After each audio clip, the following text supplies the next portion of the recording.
And the Buddha even said that in the future, people will listen to the disciples rather than listening to the Buddha. To disciples means, of course, all those monks and nuns, all those lay Buddhists who are disciples of the Buddha.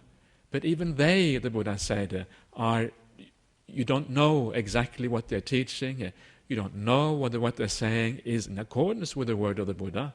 So again, he said, you should go back to the profound, deep word of the Buddha that is connected with emptiness. So this is the standard, I think, that is the most appropriate one to take. And it's a standard that the Buddha said we should take. Because as Buddhists or people who are interested in Buddhism, you have to assume that the Buddha was a wise man. You have to assume that the Buddha was enlightened, that he knew what he was talking about, that he had a profound experience of his night of enlightenment.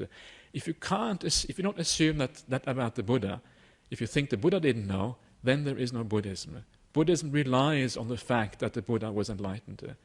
But everybody else is uncertain. Everybody else we don't know. Even if somebody may appear very wise, we cannot be as sure as we have to be with the Buddha himself.